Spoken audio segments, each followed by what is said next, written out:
Antonio Vivaldi lived from 1678 to 1741. He became a priest when he was 25 years old, but had to leave the priesthood because of poor health. But even afterwards, he was often called the Red Priest. Vivaldi was a violin teacher, a composer, and a conductor at a girls' orphanage in Vienna. You may recall that I mentioned that, oddly enough, one of the places where a child could find a music education was in an orphanage. That was certainly true of the music school of the Pieta, where Vivaldi taught. The 40 young women in his orchestra comprised one of the finest orchestras in Italy, hidden from view because, remember, women should never be seen performing. Vivaldi composed many of his works for this group, developing 500 concerti for them. Although he wrote operas, it was his work with the concerto that earned his place in history. Now we're going to discuss the ritornello form and the concerto.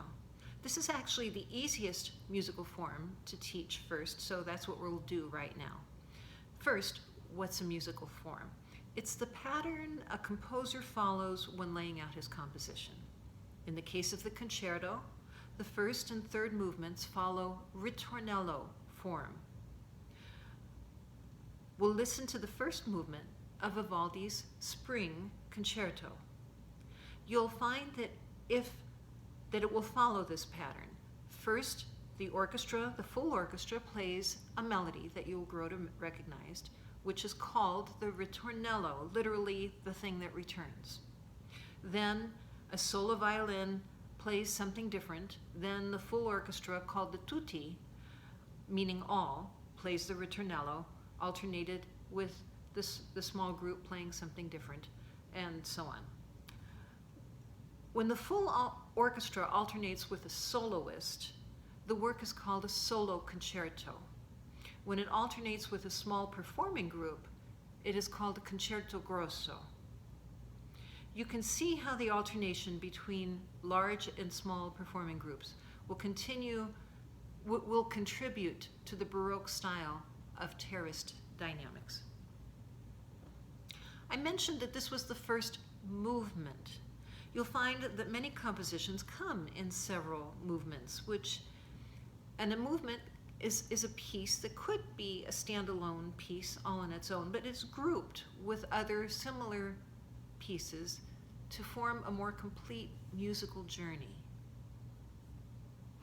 In the concerto, the first movement is fast, the second is slow, and the third fast. So what we're listening to first now is the faster movement, the first movement of this 3-movement work called La Primavera, Spring. Now, it was very unusual to do this back in the Baroque, but Vivaldi actually provided a prose passage with his work to help his listeners visualize different scenes of spring. So it ended up being a precursor to what we find later in the Romantic era, where there's actually something called program music that tells a story. But it was very unusual in the Baroque to have a purely instrumental work that is supposed to suggest a feeling or a specific scene.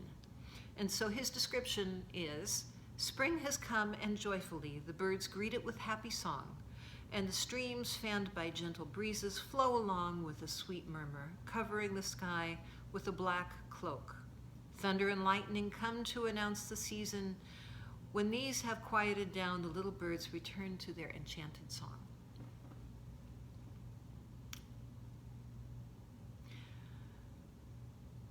The second movement of a concerto is slower and calmer.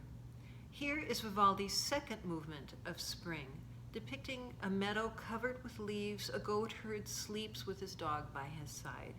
You'll hear a soft, rocking figure evoke the feeling of leaves tossing around a little bit, and a viola mimic the barking of a dog. Notice how this performer embellishes the melody. That was something that was expected of strong Baroque performers.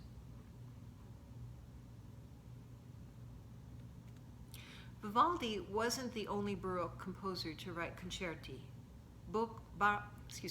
Bach also wrote them. Let's follow the listening guide of his famous Brandenburg Concerto No. 5. You have this in your ebook in the concerto section.